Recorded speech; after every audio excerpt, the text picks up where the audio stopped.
महाराष्ट्रात सध्या काय घडतंय किंवा महाराष्ट्राचं समाजमन काय सांगतंय या घडणाऱ्या घटनात त्यांचं बोलकं उदाहरण असतात। गेल्या 5 दिवसांमध्ये महाराष्ट्रात जे काही घडलंय, महाराष्ट्रानं जे काही पाहिलंय, तर कुठलाही संवेदनशील माणूस अस्वस्थ झाल्याशिवाय राहणार नाही अशाच घटना घडतात। पाहूयात रिपोर्ट। ठिकाण चंद्रपूर। घटना प्रेयसीची प्रियकराला मारहाण। ठिकाण नक्की माहित नाही, मुलामुलींचीही नावं माहित नाहीत। असली तरी ते सांगता येणार नाहीत, कारण प्रकरण तसं आहे। एक मुलगा दुसऱ्या मुलीला भेटतो, प्रेमात पडतो, लग्न करण्याचे एकमेकांना वचन देतात। काळ जात राहतो, दोघांमध्ये खटके उडायला लागतात। मुलगा आता लग्नाला नाही म्हणतो। शेवटी मुलगी त्याला भर चौकात पकडते आणि अशी थोबाडीत लगावते। बघ्यांची गर्दी तमाशा बघावा तशी बघत राहते। व्हॉट्सअपवर हाच तमाशा व्हायरल होतो। मुलगी मारून मारून थकते, त्यावेळेला तोच मार खाल्लेला मुलगा तिला धीर देत म्हणतो, मी तुझ्या सोबत आहे, उठ म्हणतो।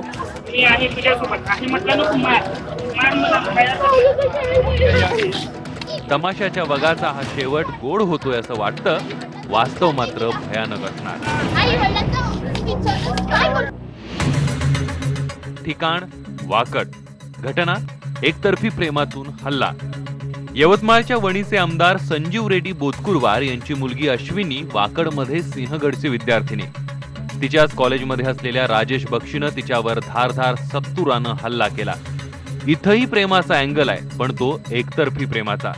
हे कसलं प्रेम आहे की जे सत्तुरानं हल्ला करायला लावतं? अश्विनीवर झालेला हल्ला इतर मुलींमध्ये भीती निर्माण करणारा नाही का? खुद्द अश्विनीची मानसिक स्थिती किती बिघडलेली असेल, तिला कोणत्या यातनांमधून जावं लागत असेल, प्रश्न अनेक आहेत आणि त्याची उत्तरं मात्र मिळत नाहीयेत। ठिकाण लोणावळा। घटना एका मित्रमैत्रिणीची हत्या। तारीख होती 3 एप्रिल। लोणावळ्यात 2 तरुण मुलामुलींचे मृतदेह सापडले। नंतर कळालं की ते सार्थक आणि श्रुती नावाच्या कॉलेजच्या मुलामुलींचे आहेत। दोघेही जण फिरायला आले असताना त्यांची हत्या करण्यात आली आहे। त्या दोघांमध्ये प्रेमसंबंध होते का? असतील तर मग त्यातून त्यांची हत्या झाली आहे का? हत्या कुणी केली आहे, का केली आहे, असे अनेक प्रश्न अजूनही अनुत्तरितच आहेत। एक निश्चित, ही हत्या एकापेक्षा जास्त जणांनी केल्याचं पोलिसांनी सांगितलंय। याचाच अर्थ कुठल्या तरी टोळीने या दोघांनाही संपवलंय। यातही प्रश्न अनेक आहेत आणि त्याची उत्तरं मिळत नाहीयेत। ठिकाण मलकापूर बुलडाणा। घटना मुलीची बापाकडून हत्या। चंद्रपूर, लोणावळा आणि पुण्यातल्या घटना हिंसक आहेत, पण बुलडाण्याच्या मलकापूर तालुक्यात जे घडलं तो मात्र महाराष्ट्रावरचा कलंक आहे। कारण मुलीनं परजातीत लग्न केलं म्हणून बापानं चक्क मुलीवर धारधार कुऱ्हाडीनं 19 वार केले। त्यात बिचाऱ्या मुलीला आपला जीव गमवावा लागला। तिच्या वेदना कॅमेऱ्यात कैद झाल्यात आणि ते बघितल्या ऐकल्या तर कित्येक दिवस झोप लागणार नाही। जातीनं बरबटलेल्या याच महाराष्ट्रात माणसं कुठल्या स्तरापर्यंत जात आहेत हे समजण्यापलीकडे आहे। या सगळ्यातून सुटका कधी होईल हा एकच प्रश्न घेऊन आपण चालत राहतो आणि पुन्हा पुन्हा त्या प्रश्नांचे वेटोळे आपल्याला घेरत राहतात। Bureau report, IBN Lokmat. याच सगळ्या भयंकर घटनांविषयी किती महाराष्ट्र असंवेदनशील झालाय याविषयी देखील आपण चर्चा करणार आहोत आता बेधडकमध्ये। आज एकच प्रश्न असणारा, एकच मुद्दा घेऊन आपण चर्चा करतोय की अशा ह्या सगळ्या सैराटचा शेवट अंत बदलत का नाही, याच मुद्द्यावर आपण चर्चा करणार आहोत। आपल्यासोबत स्टुडिओमध्ये IBN लोकमतचे कार्यकारी संपादक महेश म्हात्रे सर आहेत, आपल्यासोबत लेखक डॉक्टर प्रदीप आवटे आहेत, आपल्यासोबत नीलम गोरे आहेत, शिवसेनेच्या प्रवक्त्या, स्त्री आधार केंद्राच्या त्या प्रमुख आहेत, राजन खान पुण्याहून आपल्यासोबत आहेत, लेखक, विचारवंत, आणि आपल्यासोबत ज्योती सुभाष आहेत, अभिनेत्री पुण्यावरून। या सगळ्या विषयी आपण चर्चा करणार आहोत। सुरुवात नीलमताई तुमच्यापासूनच करतो की ज्या प्रकारच्या घटना गेल्या 5 दिवसात आपण पाहतोय, वाकडची झालेली घटना असेल, कालची बुलढाण्यातली घटना असेल, लोणावळ्यातली घटना असेल, किंवा या सगळ्या घडणाऱ्या घटनांचा जर आढावा आपण घेतला तर या एकसारख्या घडत दिसणाऱ्या गोष्टी आपल्याला दिसत आहेत। बदल होत नाही, जातीपातीतल्या अडकलेल्या बेड्या काही तुटत नाहीत आणि त्यातनं घडणारे हे दुर्दैवी प्रसंगी थांबताना दिसत नाहीत। काय महाराष्ट्राचं असं असंवेदनशील चित्र पाहायला मिळतंय? एक तर मला सांगायला पाहिजे की काही प्रमाणामध्ये काही आंतरजातीय विवाह आजसुद्धा होत आहेत. पण हे जे आपण ज्या सगळ्या घटना पाहिल्या त्या निश्चितपणाने अस्वस्थ करणाऱ्या आहेत आणि त्यातून काही गोष्टी स्पष्ट दिसत आहेत. एक पहिलं म्हणजे कुठलाही निर्णय तरुण मुलामुलींनी घेणं स्वतःच्या आयुष्याबद्दलचा हे त्या पालकांना बहुतेक ठिकाणी मान्य दिसत नाही आहे. दुसरं एकूण जो हिंसाचार आहे समाजामधला तो समाजातला हिंसाचार वाढलेला आहे. त्याच्यामध्ये बेकायदेशीर शस्त्र ही ज्या प्रकारे उपलब्ध होत आहेत. आज आपला वेगळा विषय आहे पण आज नरेंद्र दाभोळकरांच्या खुनाच्या संदर्भामध्ये जेव्हा सभागृहात चर्चा झाली तिथे आम्ही म्हटलं की इतकी बेकायदेशीर शस्त्र मिळत आहेत लोकांना आणि त्यात अमुक एक कार्यपद्धती वापरली जाते. जशी सत्तूरचं आपण उदाहरण दिलं वाकडमधल्या अश्विनीच्या घटनेमध्ये ती मुलगी खूप धीराने लढली आणि तिने हातावर स्वतःच्या वार घेतले. हात तिचे छिन्नविच्छिन्न झालेले आहेत. मी तिला भेटले स्वतः. नशिबाने ती सुदैवाने वाचलेली आहे. आरोपीला अटक झाली आहे. पण मुळातला आजचा जो आपला चर्चेचा विषय आहे की मनाच्या विरुद्ध निर्णय झाल्यावर समोरच्या व्यक्तीला संपवून टाकायचं. मग ती व्यक्ती आपल्या कुटुंबातली असो आपल्या जवळच्या प्रेमसंबंधातली असो किंवा त्यांच्या भावनांच्यामुळे आपल्याला काही चाळवल्यासारखं वाटलं तरीसुद्धा त्या माणसाला मारून टाकणं याच पद्धतीने कायद्याचा दुरुपयोग कायदा धाब्यावर बसवून संपूर्णपणे दाखवलं जातं आहे. आणि याला एक साधं कारण की कुटुंबामध्ये किंवा समाजामध्ये कुठल्याही गोष्टीमध्ये प्रेमासाठी तडजोड किंवा प्रेमासाठी ते स्वीकारणं आपली प्रेमाची व्याख्याच खूप हिंसक आहे असं मला वाटतं. आणि म्हणजे मी काही वेळेला उदाहरण देते देवदासचं की त्या सिनेमामध्ये तो म्हणतो हे प्यार की निशाणी आहे असं म्हणून तो तिच्या डोक्यावरती काचेने मारतो त्या ठिकाणी जे आहे ते. आणि त्यामुळे मला स्वतःला असं वाटतं की सैराटचा सारखा शेवट का बदलत नाही हा जो तुमचा प्रश्न आहे त्याच्याकडे अजून बाकीच्या सगळ्या पॅनलिस्टकडे जाण्याच्या आधी मला एक सांगायला पाहिजे की अशा अनेक जोडपी मला माहिती आहेत. तुमच्यापैकी काही जण त्यातले नक्की असतील की ज्यांनी काही वर्षांपूर्वी 15 वर्षापूर्वी 20 वर्षापूर्वी समाजाच्या प्रवाहाच्या पलीकडे जाऊन स्वयं निर्णय घेऊन विवाह केलेले आहेत आणि त्यांनी ते निभावलेले आहेत. काही ठिकाणी त्याला यश अपयश याच्यात मी जाणार नाही परंतु कुटुंबाच्या विरोधाला न जुमानता स्वतःचा आयुष्याचे निर्णय घेणारी पण पिढी पूर्वी होती आजही आहे आणि पुढेही राहील. पण त्यासाठी जी किंमत किंवा त्यासाठी जी प्रचंड आयुष्याची किंमत देण्याची वेळ येते त्याच्यामध्ये समाजाचं प्रबोधन होत नाहीये आणि कुटुंबामध्ये आमच्या लोकशाही आली पाहिजे ही भूमिका मला महत्त्वाची आजच्या घडीला वाटते. बरोबर. पण डॉक्टर आवटी ज्या प्रकारे आपण ह्या सगळ्या घटना बघतोय या घटना पाहत असताना एक प्रामुख्याने लक्षात येतं ही गोष्ट कालची बुलढाण्यातली. लग्न होतं 2 समाजातल्या मुलामुलींचं आणि त्याच्यानंतर बाप काही दिवस शांत बसतो कोणी घरी नसताना मुलीच्या घरी जातो आणि कुऱ्हाडीने वार करतो. भयानक पद्धतीने आपल्याच पोटच्या पोरीचा असा गळा घोटतो. हेच कुठतरी चित्र समाजातलं ते बदलत नाहीये. याला कारणं काय आहेत जेव्हा तुम्ही याचा अभ्यास करून विचार करता की याची कारणं नेमकी काय आहेत? का असा समाज वागायला लागतो? काही व्यक्ती वागायला लागते आपलाच मुलगा आपलीच वैरी ठरायला लागतो? नाही याच्यामध्ये खरं तर जो प्रश्न आपण आता विचारलेला आहे की सैराटचा शेवट बदलत का नाही याच्यामध्ये सगळ्यात महत्त्वाची गोष्ट ही आहे की आपल्याला जे सैराटच्याच कॅनव्हासमध्ये बोलायचं झालं तर की सिनेमा खरं तर पाहायचा कसा हे कळत नाही आणि त्या सिनेमाचा अनुवाद आपल्या प्रत्यक्ष जगण्यामध्ये कसा करावा हे आपल्याला उमगत नाही. आणि म्हणून जी रांगोळी आरचीची तिथं अर्धुरी राहिलेली आहे ती रांगोळी मी पूर्ण करेन ही उमेद माझ्यामध्ये नाही किंवा त्या लहानग्याचे जे रक्ताळलेले पाय आहेत ते माझ्या पश्चातापाच्या अश्रूनं पुसता येतील एवढा पश्चातापही आपल्याला व्हायला तयार नाही की काय असं वाटतं. म्हणजे ते वटलेलं झाड आणि त्यावर बसलेली आरचानी परश्या हे जणू काही आपल्या समाजाचं एक प्रतिमाच आहे की काय असं वाटू लागतं की हे झाड वटलेलंच आहे या झाडावर कधी वसंत येणार की नाही अशी परिस्थिती आहे. म्हणजे आता तुम्ही जो प्रश्न विचारलात की बाप कसा शस्त्र उगवतो आपल्या मुलीवर म्हणजे आपण आईबाप होतो पण आपल्याला खरोखरच आईबाप होतो का हा एक फार म्हणजे त्रास देणारा प्रश्न आहे. आपल्याला मुलं होतात म्हणून आपण आई होतो का म्हणून आपण बाप होतो का? म्हणजे आपली मुलं ही आपली संपत्ती आहे आणि त्यांना आपल्या मनासारखं वागलं पाहिजे. म्हणजे आपल्याला हेच कळत नाही आहे की खलील जिब्रान जे म्हणतो की तुमची मुलं तुमची नसतात अरे ती तुमच्यापासून येतात पण ती तुमची नसतात. त्यांना तुम्ही प्रेम द्या. धनुष्याला लावलेली प्रत्यंचा तुम्ही असता आणि बाण जे असतात अगदी बरोबर मुलं असतात. तो म्हणतो की त्यांना तुम्ही तुमचं प्रेम द्या विचार देऊ नका. खरंय त्यांना जगण्याची त्यांची दृष्टी स्वतःची असते ती जगू द्या. अगदी बरोबर. कारण सगळीच मुलं जर आईबापासाठी जगली तर जगण्यामध्ये जे बदल होणार आहेत जे काही परिवर्तन होणार आहे ते कसं होणार हा मोठा प्रश्न आहे. आणि म्हणून आपल्याला कळलं पाहिजे की मुलांचं जगणं हे त्यांचं जगणं आहे, त्यांचं अख्खं जगणं पडलेलं आहे, आपलं जगून झालेलं आहे आणि त्यांच्या पद्धतीने जगू द्यात.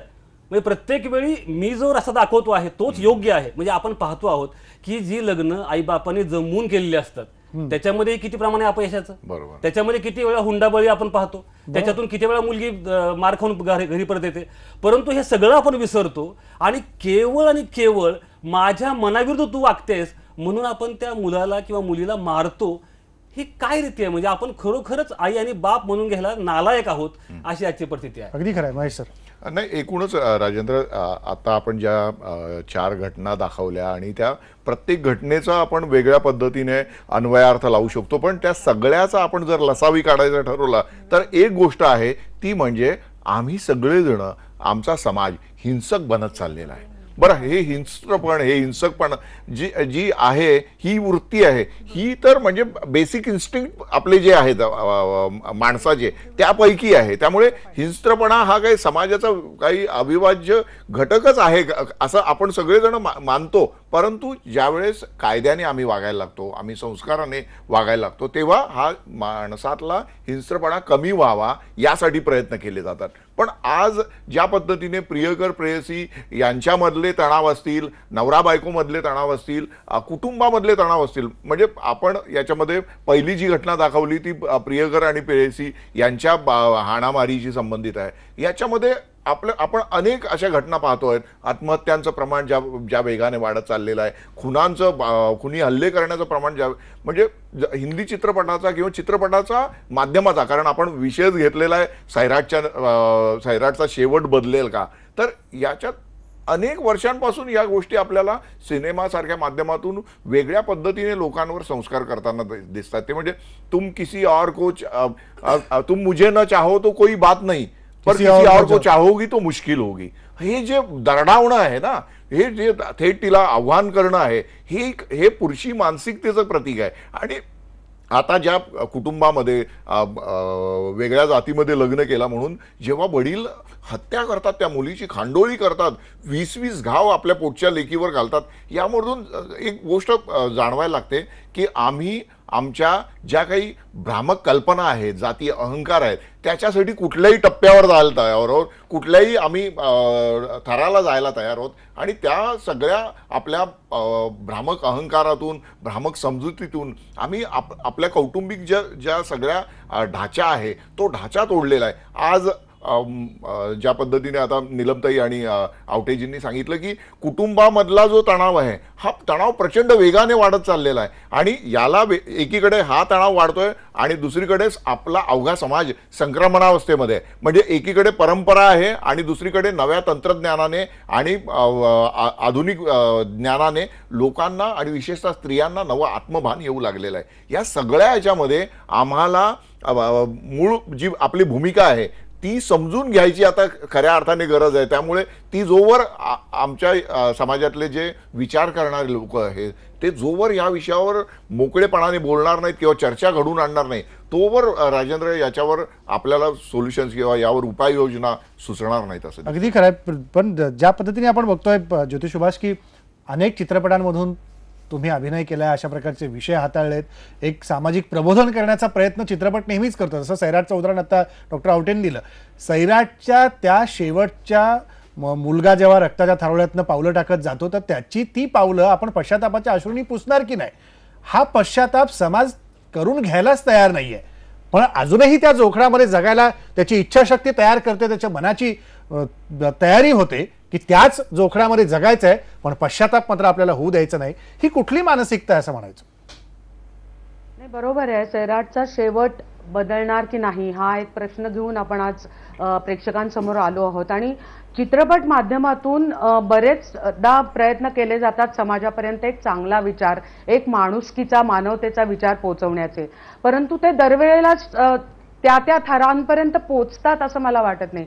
कारण न्यायव्यवस्था असो, प्रशासन असो, हा तेवढ्यापुरता मर्यादित प्रश्न नाही की या माणसाला ज्यांनी गुन्हा केलाय त्या माणसाला फाशी झाली, आपण मोकळे झालो.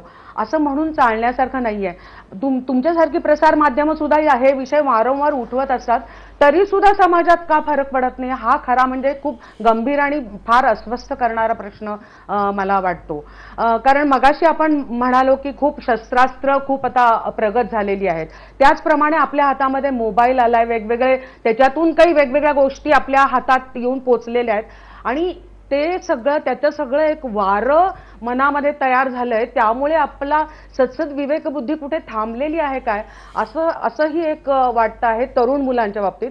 आणि जे परंपरागत आई वडील म्हणा किंवा घरातली मोठी माणसं ज्या पद्धतीने वागत आहेत, मग परंपरा कशाला म्हणायचं हा खरा महत्वाचा प्रश्न आहे. आपल्याकडे संत परंपरा इतकी मोठी आहे जी मानवतेचा विचार सांगते, ती परंपरेचं आम्हाला काही पडलेलं नाही. आम्ही भलती परंपरा घेऊन ही आमची परंपरा म्हणून वाटेल ते लोकांच्या पुढे करतो आहोत. आणि कुणी यांना हक्क दिलाय की त्यांनी जन्माला घातलं म्हणून त्यांनी मारून टाकायचं, हा हक्क कुणी यांना दिलाय, मानवतेने दिलेला नाहीये.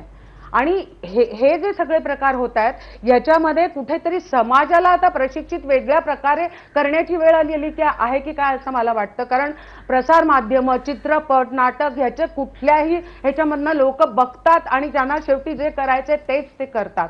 हे असं का घडतंय, हा भयंकर गंभीर आणि भयंकर अस्वस्थ करणारा प्रश्न आहे. मला असं वाटतं की कॉलेजेसमधून पालकांना बोलवलं पाहिजे आणि या विषयावर खूप परिसंवाद घडायला पाहिजेत आणि एकमेकांशी जास्त बोलून हा प्रश्न जास्तीत जास्त थरापर्यंत वेगवेगळ्या पोचणं ही फार महत्वाची काळाची गरज होऊन बसलेली आहे. नाहीतर खरोखर अतिशय अस्वस्थ करणारा हा प्रश्न आहे. खरं डॉक्टर आवटे येतो मी तुमच्याकडे, पण राजन खान, ज्या प्रकारे आपण बघतोय की हे सगळ्या भावना, सगळ्या प्रतिक्रिया समोर येताना दिसत आहेत, समाजामध्ये विचार करायला गेलं तर नेहमी असं म्हटलं जातं एक वर्ग चांगला असतो, एक वर्ग वाईट असतो. पण ह्या चांगल्या आणि वाईटाची व्याख्याच मुळात आज शून्य होऊन बसलेली आहे. कुणाला चांगलं म्हणायचं आणि कुणाला वाईट म्हणायचं असा प्रश्न आता या सगळ्या घटनांकडे पाहताना दिसतो. मला वाटतं राजेंद्र, या गोष्टीला दोन बाजू आहेत. पहिली गोष्ट म्हणजे एक मुलांची बाजू आहे आणि दुसरी एक पालकांची बाजू आहे. दोन्ही बाजूंचा थोडा नीट विचार केला पाहिजे असं मला वाटतं. आपण कोण चुका करतंय असं शोधत जाऊ तर त्या चुकांची व्याप्ती खूप मोठी आहे आजच्या काळात. गडबड अशी आहे की वयात येताना मुलांचा वासनांचा खेळ चालतो, तो अगदी नैसर्गिक आहे. पण गंमत अशी आहे की वयात येताना मुलांच्या या वासनेचं किंवा ते जे काही तथाकथित प्रेम करतात त्याचं व्यवस्थापन करावं याची व्यवस्थाच आपल्या देशात नाही आहे. म्हणजे या मुलांशी बोलण्याची व्यवस्था नाही आहे, या मुलांशी गप्पा मारण्याची व्यवस्था नाही. आणि गप्पा बाहेरच्या लोकांनी मारायच्या नाही आहेत. गप्पा जेव्हा बाहेरचे लोक मारायला लागतात त्यात फक्त विकृती असते. बरोबर. हे घरानं सांभाळणं, लैंगिक नियोजन, लैंगिक व्यवस्थापन ही आपण नेहमी दुर्लक्षित केलेली गोष्ट आहे. म्हणजे त्या अर्थानं आईबाप आणि त्यांची मुलं यांच्यामध्ये संवाद होण्याची प्रक्रिया आपल्याकडं नाही.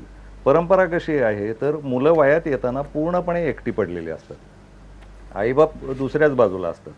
हे एकमेकांमध्ये समन्वयानं त्यांच्या प्रेमाबद्दल, त्यांच्या वासनांबद्दल काही बोललं जाईल असं काहीही घडत नाही.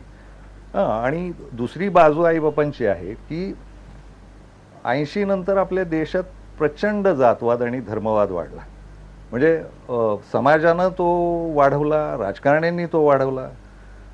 गंमत अशी की हा जो कोणी बाप गेला आपल्या मुलीचा खून करायला, थोडी त्याची बाजू समजून घेऊया. तो एका रात्रीत नाही गेलेला, मुलांमध्ये त्याच्यात संवाद नाही हे कळतच आहे.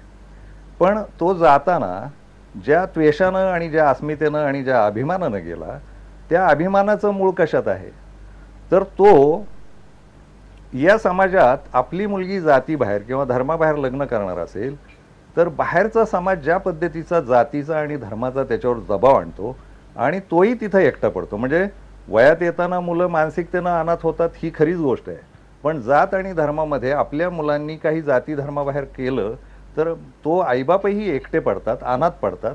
आणि जातीचा आणि धर्माचा 80 नंतरचा जो दबाव आहे त्याला जातीची फार गरज आहे हो जगायला. आता तशी व्यवस्थाच निर्माण करून ठेवली आहे आपण, सामाजिक व्यवस्थापन आणि राजकीय व्यवस्थापन. तो धर्म सोडून जगू शकत नाही, तो जात सोडून जगू शकत नाही. आणि त्याचा अपमान होण्याची, त्याच्यावर वेगवेगळ्या प्रकारे दबाव आणण्याची जात व्यवस्था आणि धर्मव्यवस्था आहे. त्या दबावात जाऊन हा माणूस खून करायला उद्युक्त होतो, हे लक्षात ठेवलं पाहिजे.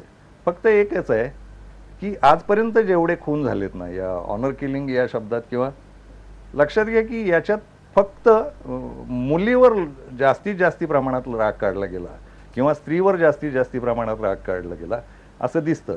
म्हणजे मुलीचा किंवा स्त्रीचा देह हा यांच्या जातीचा, धर्माचा वाहक समजला जातो. म्हणजे स्त्रीला त्या अर्थानं माणूस म्हणून किंमत नाही. याच्यातले पुरुष फार कमी प्रमाणात त्यांचे खून झालेले आहेत, पण स्त्रीवरच फार प्रचंड मोठ्या प्रमाणात राग काढला जाताना दिसतो. तर ही जी आपली मानसिकता होऊन बसली आहे, जात आणि धर्माची वाहक स्त्री असेल आणि स्त्रीची योनी असेल, हे मात्र खूपच घाणेरडं आहे आणि यातनं बाहेर येणं आवश्यक आहे. माझ्याकडे मुद्दे खूप आहेत, आपण पुढच्या चर्चेत बिलकुल आपण या सगळ्या याच्यामध्ये आपण बोलत जाऊ. बिलकुल बोलूया. डॉक्टर वटी, तुम्हाला काय म्हणायचं होतं? मगाशी एक ब्रेक घ्यायचा. मला वाटतं 2 मुद्दे खूप महत्त्वाचे चर्चेमध्ये आले.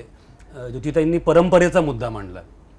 वास्तविक पाहता अनेक वेळा परंपरा आपल्याला कळतच नाही आणि परंपरेचे अर्थ अन्वयार्थ आपल्याला लावता येत नाहीत.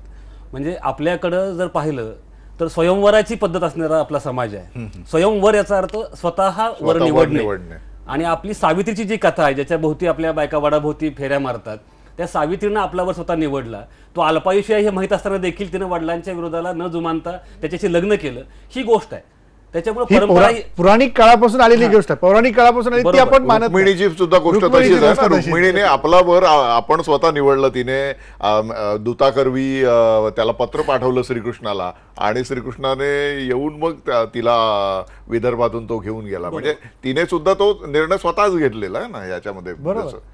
त्यामुळे एकीकडे परंपरा आपल्याला कळत ना, दुसरीकडे महेश सरांनी मागाशी कायद्याची गोष्ट सांगितली की कायद्यानं काही गोष्टी.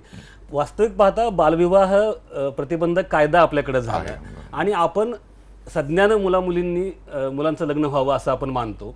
आणि तरीही आई वडिलांच्या इच्छेनुसार त्यांनी सांगितलेल्या मुलाशी किंवा मुलीशीच लग्न करणं हा बालविवाह झाला. यात वेगळं काय? ह्यात सज्ञानपणा कुठे? यात सज्ञानपणा कुठे आहे? जर तुम्ही त्याचं मत विचारात घेणार नसाल, तिचं मत घेत नसाल, तर त्याला कसं काय म्हणायचं की हा एका 2 प्रौढ व्यक्तींचा विवाह आहे? तो बालविवाहच झाला. त्याच्यामुळे बालविवाह या गोष्टीची जी काही व्याख्या आहे, जी संकल्पना आहे, ही आपल्याला म्हणजे तपासून घ्यायला हवी. बरोबर. अगदी खरं. निलमताई, तुम्हाला काय म्हणायचं होतं? मला असं म्हणायचं आहे की प्रेम असेल, लग्न असेल, या सगळ्याचं जे एरिक फ्रॉम म्हणतो, या सगळ्याचा पाया जो आहे ना, तो विश्वास, मैत्री, त्याचबरोबर त्याच्यामध्ये जेलसीचा, असूयेचा अभाव, या सगळ्या गोष्टी आवश्यक आहेत. सैराटचंच उदाहरण घेतलं आपण तर ज्यावेळेला आर्ची आणि परशा दोघं एकत्र राहायला लागतात आणि त्यावेळेला जेव्हा ती ऑफिस याच्यामध्ये काम करत असते कंपनीमध्ये आणि तिला उशीर व्हायला लागतो, फोनवरती मेसेज यायला लागतात, त्यावेळेला तो तिच्यावर संशय घ्यायला लागतो. म्हणजे वडील पण एका बाजूला मारणार, नवरा पण मारणार तिला. आणि या सगळ्यामध्ये होतं असं की केवळ व्यक्तीचा बदल होतो. वडिलांच्या जागी पती आलेला आहे आणि मुलाच्या मध्ये आई जे करत होती, आई जे सगळं लहान बाळाचं करते, बॅग भरून देते, रुमाल देते, पेन काढून देते, ते तसंच्या तसं सगळं पत्नीने करायचं आहे. म्हणजे आपण फक्त रोल मॉडेल रिप्लेस करतो प्रत्येक ठिकाणी जे आहे ते. हा एक भाग आहे. दुसरं मला असं वाटतं की प्रबोधन आपण जे म्हणतोय ना, पण मला स्वतःला असं वाटतं की एक केस झाली, शिक्षा झाली, संपलं असं नाही आहे. संपूर्ण समाज कुणाच्या बाजूने सहानुभूती ठेवतो. मला आठवतं की सातारामध्ये मी गेले होते, एका खटाव तालुक्यामध्ये असंच एक वडिलांनी मुलीला खून करून टाकला होता. तर त्यावेळेला सगळ्या गावाची सहानुभूती जी आहे ती त्या वडिलांकडे होती. आणि इतकंच नव्हे तर ते वडील स्वतःहून पोलीस स्टेशनला गेले कुऱ्हाड घेऊन आणि त्यांनी सांगितलं की मला अटक करा. तर गावातले सगळे लोक असं बोलत होते त्यामध्ये की बघा देव माणूस स्वतःहून पोलीस स्टेशनला गेला. मग मी ग्रामसभा घेतली, त्यांना खूप समजावलं. मी त्यांना म्हटलं की तुम्ही कराल का स्वतःच्या मुलीचा असा खून? तर नाही करणार. मग त्याच्या खुनाचं तुम्हाला का कौतुक करताय? तुम्ही जे करणार नाही आहात ते केवळ त्यांनी केलं म्हणून ते कसं बरोबर आहे असं त्यांना वाटणं, याच्यामधून सुद्धा त्या माणसाला अशा पद्धतीचा निर्णय घेण्याची मानसिक शक्ती मिळत असते. अश्विनीच्या केसमध्ये सुद्धा संतूरने हल्ला केला तर त्या मुलाने वडिलांना फोन करून सांगितलं की जखमी झाली आहे पण ती काही मेली नाही आहे. म्हणजे याचा अर्थ जो आपल्याला पटत नाहीये त्यालाच डायरेक्ट संपवूनच टाकायचा, हा संस्कार कुठेतरी मनामध्ये भिनलेला आहे. बरोबर आहे की. आणि मला आठवते आम्ही संस्थेचं काम करतो स्त्री आधार केंद्राचं, तर 2 आमच्या कार्यकर्त्या गप्पा मारत बसलेल्या, छोटा मुलगा होता आणि गादी गुंडाळून ठेवली होती, तर काठीने गादीला मारत होता. तर का तू मारतोयस? तर म्हणे माझे बाबा आईला असंच मारतात रोज, तसं मी या गादीला मारतोय. त्याच्यामुळे इतकं छोट्या मुलांच्या वरती संस्कार असे होत जातात. मला आठवते एक छोटा मुलगा, मला माहिती आहे 3, 3.5, 4 वर्षाचा आहे, त्याला पैसे दिले कशासाठी, ओवाळणी दिली म्हणून, तर यांनी आईला कडून पैसे घेतले आणि नंतर आईला म्हणतो चल फुट. म्हणजे अरे कुठेतरी त्यांनी ऐकलंय ना हे सगळं जे आहे ते. आणि म्हणून पालकांची जी बाजू आहे ना, त्या पालकांनी सुद्धा हा सगळा प्रश्न जो आहे गुंतागुंतीचा, मुलांना स्वयंनिर्णय देत असताना स्वतःची जबाबदारी कशी शिकवणार किंवा त्यांना त्या मार्गापर्यंत कसं नेणार, हे खूप मोठं आव्हान आहे असं मला अगदी खरं. हेच मोठं आव्हान आहे की आता आपल्याच घरात होणारे संवाद हेच याच्या मुळाशी कुठतरी कारण ठरत आहेत का, किंवा आपल्याच मनात असलेल्या गोष्टी आपण व्यवस्थितपणे, जसं डॉक्टर आवटे म्हणाले की आपण संवाद साधत नाही आणि त्याच संवाद न साधल्यामुळे, जसं राजन खान पण म्हणाले की संवादाचा अभाव आहे आणि कुठतरी एका जोखडाच्या माध्यमातून जाऊन आपण जात धर्म याच्या भोवतीच अजूनही चिटकून राहिलो आहोत का, हा कळीचा मुद्दा आहे. याच्यावर चर्चा करूया ब्रेकनंतर.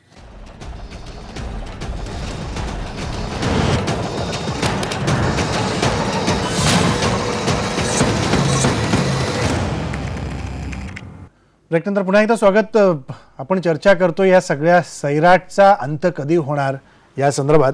ज्योतिषोबास, मला तुम्हाला याच मुद्द्यावर विचारायचं आहे. शेवटच्या भागात आपण आलेलो आहोत खरं, पण ज्या प्रकारे आपण म्हणतो, जसं तुम्ही मगाशी परंपरेचा मुद्दा उपस्थित केला होता, पण या परंपरेच्या बरोबरीने विचार असतात, एक संवाद असतो, 2 मनांचं मिलन असतं, दोघांच्या विचारांची देवाणघेवाण असते. आणि एवढंच नाही तर त्या पलीकडे जाऊन समाजामध्ये जगण्याच्या संदर्भातली असलेली एक आस पण असते.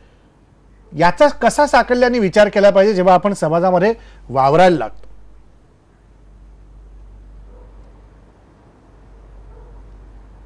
आवाज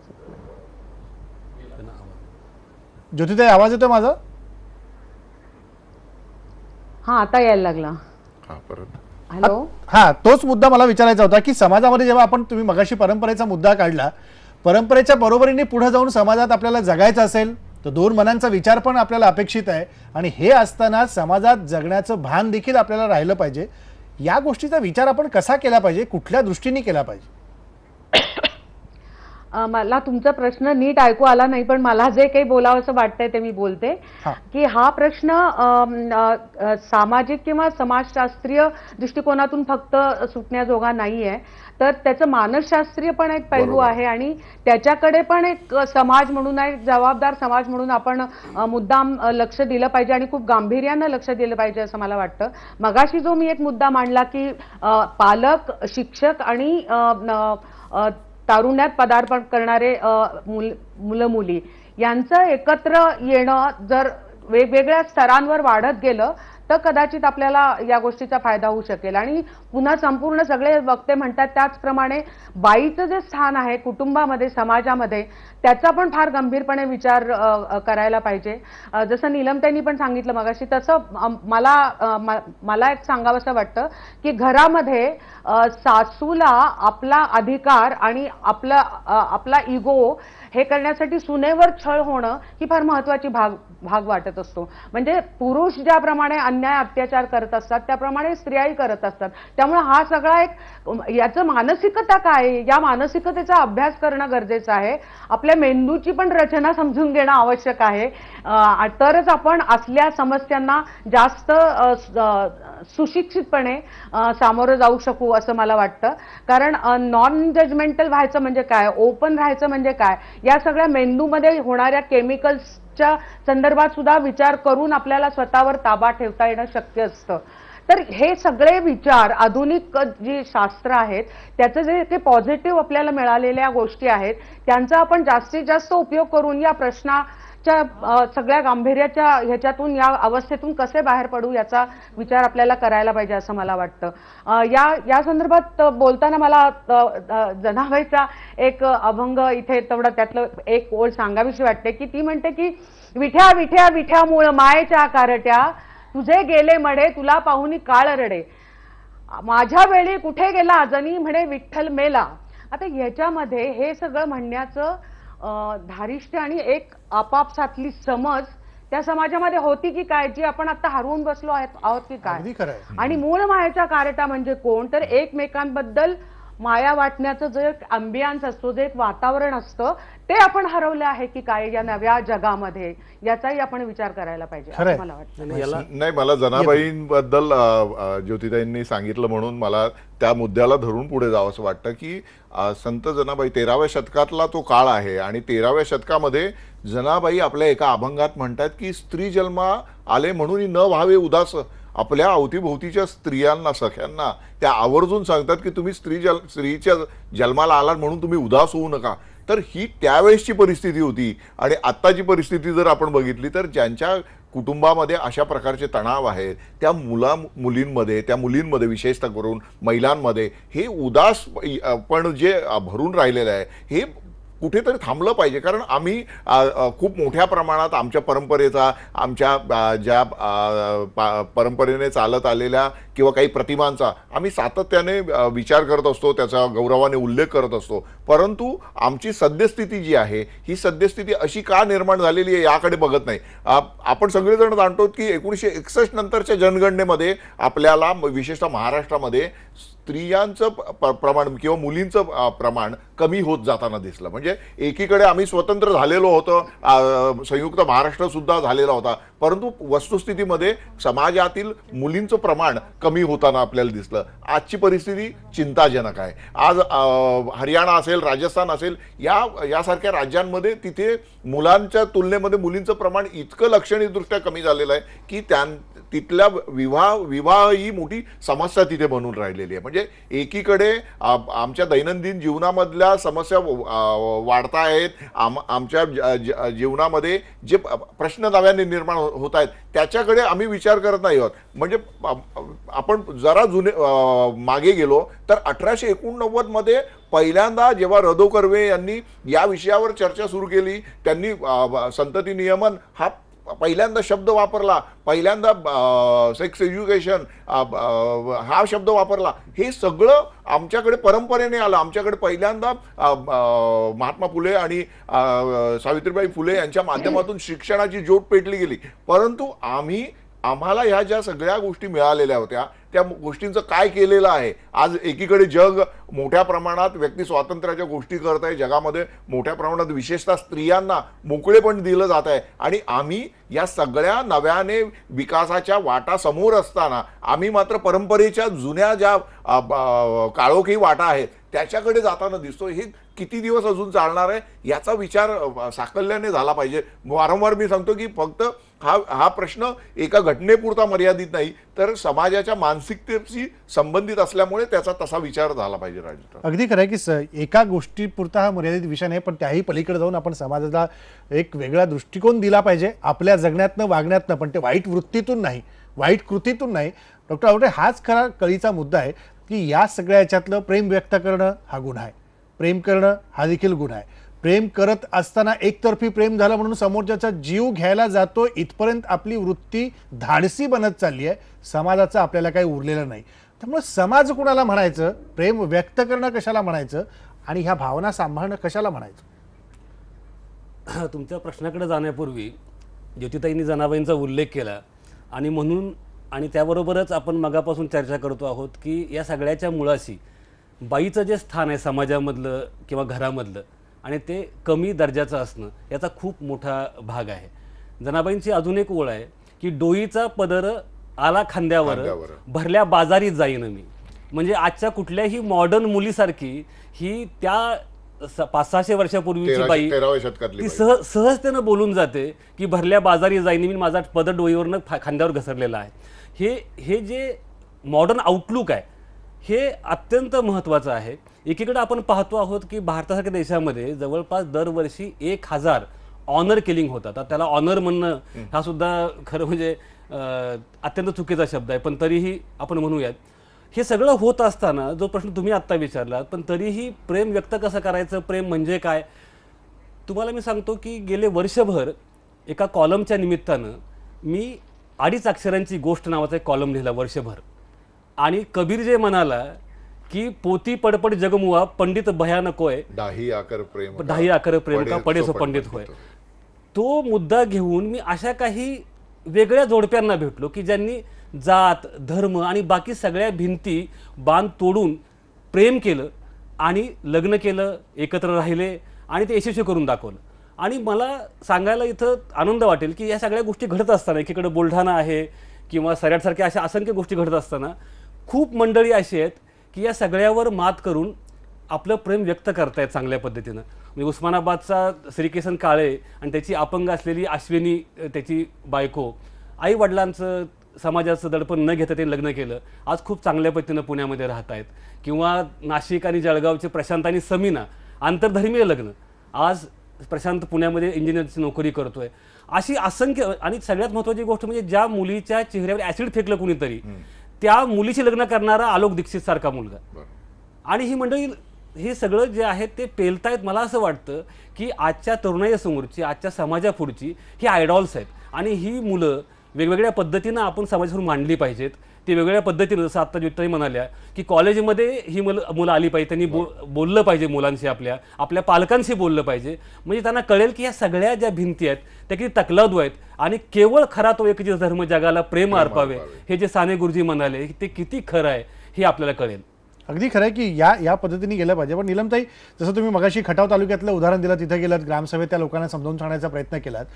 जसं ज्योतिताई म्हणाल्या की कॉलेजमध्ये संवाद झाला पाहिजे, तरुणांमध्ये, पालकांमध्ये, घरात संवाद झाला पाहिजे. पण कधी कधी असं वाटतं की हे सगळं आपण करतो तरी देखील समाज या वाईट कृत्यातून बाहेरच पडत नाही. मग करायचं काय नेमकं? राजेंद्र, मला काय वाटतं की आपली चर्चा जी आहे ना, ती सगळी चर्चा आपण एक बाजू बघतोय की ज्याच्यामध्ये ते मुलगा आणि मुलगी दोघं एकमेकाशी प्रामाणिक आहेत आणि त्यांनी दोघांनाही जबाबदारीने त्यांनी एकत्र एकमेकाला विश्वास आणि प्रेम आणि अशा पद्धतीने जीवन जगण्याच्यासाठी म्हणून त्यांनी एकमेकाला वचन दिलेलं आहे. पण समाजामध्ये माझ्याकडे दुसऱ्याही प्रकारच्या खूप मोठ्या प्रमाणात केसेस येत आहेत आणि ज्याच्यामध्ये कालच माझ्याकडे एक पालक आले होते नांदेडचे आणि मुलगी 21 वर्षाची आहे. पण पहिल्यांदा त्या मुलीचा अश्लील सीडी काढली आणि त्याच्यानंतर ती अश्लील सीडी वडिलांना कळल्यानंतर ती जी मुलगी निघून गेली आहे त्याच मुलाबरोबर ज्यांनी अश्लील सीडी काढली आहे ते, आणि त्याचा मित्र यांच्या वडिलांकडे खंडणीसाठी पैसे मागतोय. त्यामुळे मुखेड पोलीस स्टेशन आणि वाकड पोलीस स्टेशन दोन्हीकडे हा बाप एवढंच म्हणतोय की माझी मुलगी सुखरूप आहे ना, तेवढं तुम्ही मला माझ्यासमोर फक्त भेटलं तरी चालेल. माझं काय असं म्हणणं नाही की तिला ती सुखात तिथे असेल तर तिने तिथे राहावं, पण तिला काही दगाफटका झाला नाही आहे ना, ह्याची आम्हाला काळजी वाटते. आणि मला असं वाटतं की एक आपण काही माणसं चांगली असतात प्रेम करणारी, पण आश्वासन देऊन पळून जाणारे, एकाच वेळेला 5-5, 6-6 मुलींशी अफेअर करून त्याच्यानंतर सगळ्यांच्याकडून पैसे घेऊन पळणारे, काही ठिकाणी तर मुलींना दुसरीकडे त्यांचा सौदा करून देणारे, अशा पण घटना घडल्या आहेत ना. त्यामुळे मी असं म्हणणार नाही की म्हणून प्रेम करू नये, पण जेव्हा आपण अशा पद्धतीने निर्णय घ्यायला मुलांना त्या निर्णयापर्यंत पोचतात तर त्याच्यामध्ये अशा सुद्धा घटना घडत आहेत, हे त्यांची मानसिक, वैचारिक, कायदेशीर त्यांना कल्पना पाहिजे. काय माहिती आहे, तेव्हा आपण पण पालक आहोत, पण आपण आपल्या मुलांना एवढं निष्पापपणाने वाढवायचं, जगायचं शिकवतो ना, आपण नंतर हाच काय संस्कार करतो की आपण सरळ असलो ना तर सगळं जग सरळ असतं. तसं नसतं. माझ्या या केसेसमध्ये असं दिसलेलं आहे की मुलगी सरळ असली तरी नेसेसरीली आसपासची लोक तिचा गैरफायदा घेणारच नाहीत असं नाही आहे. हे सुद्धा जसं आवश्यक आहे तसं आपल्या घरातला जो मुलगा आहे त्या मुलांनी एखाद्या मुलीला प्रेमानंतर फसवून दिलं तर त्याला घाईघाईने दुसऱ्या लग्नाला उभं करणारे पालकच आहेत ना. आणि त्याच्यामुळे मला काय वाटतंय की हा आपण प्रश्न फक्त प्रबोधन आणि नव्या परंपरा, आधुनिक परंपरा याच्यापुरता पाहू नये, तर मला तो गुड गव्हर्नन्स, सुप्रशासन, कायद्याची अंमलबजावणी आणि त्याच्यामधला क्राईमचा जो विषय आहे त्याच्यामध्ये सुद्धा चांगली उदाहरणं झाली.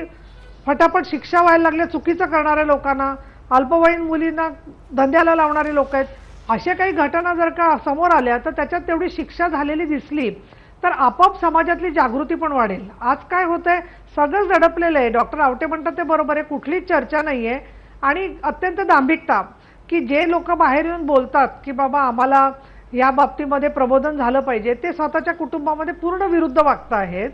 पूर्णपणे फक्त सत्ता संपत्ती प्रतिष्ठेच्या भोवती विवाह समारंभ होत आहेत आणि ऑनर किलिंग हा जसा भारतात गंभीर विषय आहे तसं मला इथे सांगायला पाहिजे परदेशामध्ये सुद्धा फार मोठा विषय आहे ऑनर किलिंगचा आणि विशेषतः पाकिस्तान असेल, बांगलादेश असेल, दक्षिण आशियामध्ये तसंच एकतर्फी प्रेमातून मुलींच्या हत्या करणं किंवा हिंसा होणं प्रेमातून.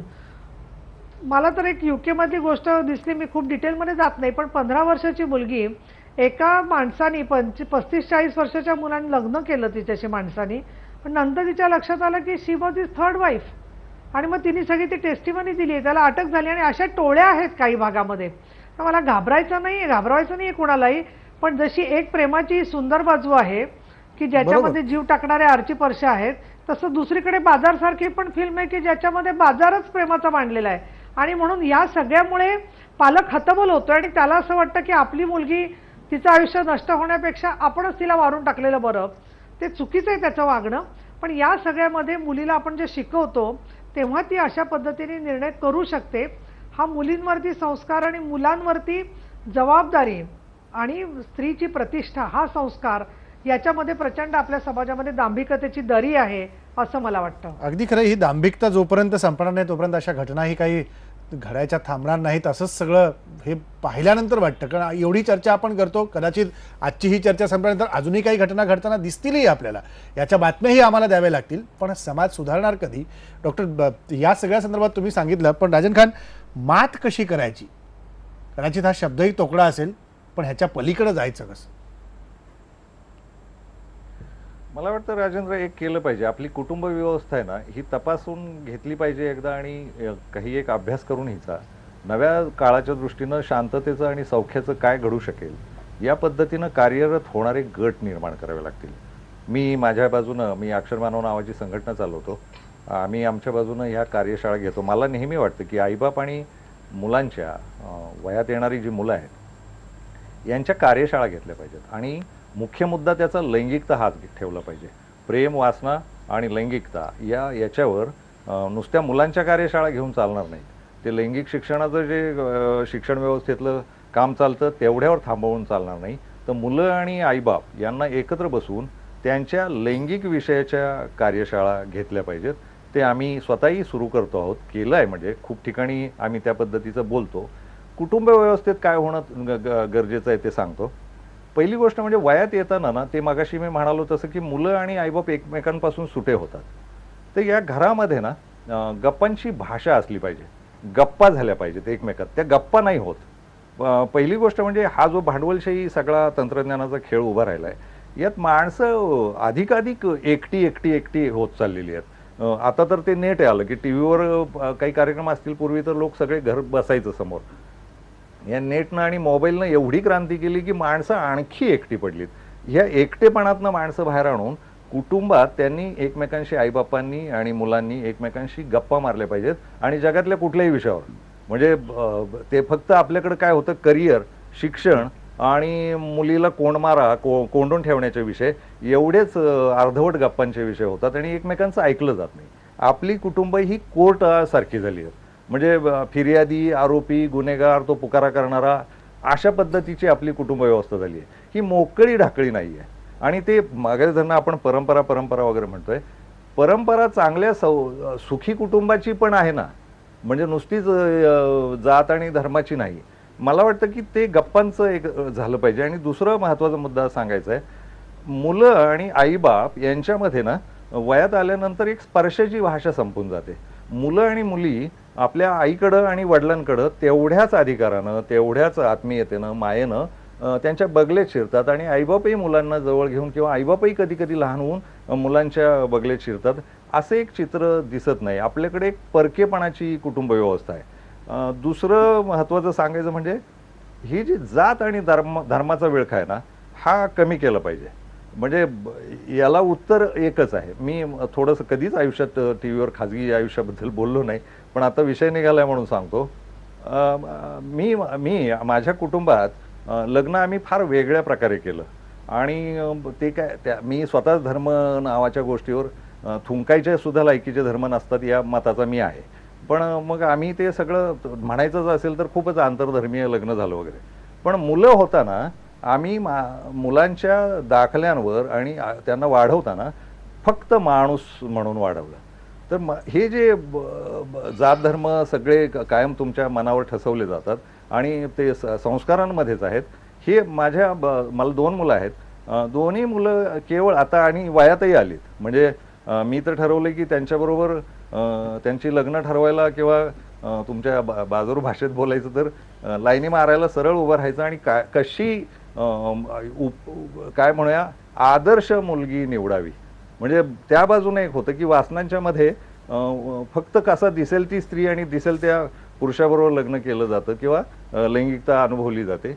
मला वाटतं मुलांना तेही शिकवलं पाहिजे की जोडीदार निवडताना काय केलं पाहिजे, त्याचं काम, त्याचा मेंदू याची तपासणी झाली पाहिजे. 1-2 मुद्दे अजून काही. ही जी एक आंतरजातीय लग्न जी होतात किंवा आंतरधर्मीय लग्न होतात ना, त्यातली एक प्रथा बंद व्हायला पाहिजे असं मला वाटतं ठामपणे. ही जे आंतरजातीय आणि आंतरधर्मीय लग्न केलेत ना, यांची जोडपी पुन्हा जातीवर आणि धर्मावरच जातात. मुळात एक झालं पाहिजे की त्यातल्या नवऱ्याची जात लावली जाते मुलांना. ते हे जे आहे ना ते थांबलं पाहिजे. तिच्या जातीला किंमत राहत नाही. मला असं वाटतं की आंतरजातीय लग्न करणाऱ्यांनी दोन्हींच्या जातींचा लोप केला पाहिजे. नवऱ्याची जात लागणं ही जी पुरुष सत्ताक व्यवस्थेची एक परंपरा चालत आली आहे ती बंद झाली पाहिजे असं मला वाटतं. आणि मी असं स्वप्न पाहतो की कर्तबगार मुलगा आणि कर्तबगार मुलगी किंवा आदर्श मुलगा आणि आदर्श मुलगी कुठल्याही जाती धर्माचे असोत ते समोरासमोर बैठक होऊन या जोडप्यांची लग्न होण्याची गरज आहे असं मला वाटतं. बरोबर की हे सगळे राजन खान बरोबर आहे. आपला वेळ संपलाय. हे सगळे मुद्दे आहेत, याच्यावरती समाजाने खऱ्या अर्थाने विचार केला पाहिजे आणि विचार करून त्या पद्धतीने आपलं जगणं अधिक सुखाचं कसं होईल याचाही पुढच्या भविष्याचा विचार करून पावलंही टाकली पाहिजेत. तरच त्या सैराटमधल्या मुलाच्या पावलाची रक्ताचे ठसे कशाचे होते याचा अंदाज यायला आणखी काही वर्ष जावी लागतील आणि मग पश्चातापाची अश्रू जसं डॉक्टर म्हणाले ती पुसायला तेव्हा डोळ्यातनं बाहेर पडते. सांगू बाबा काय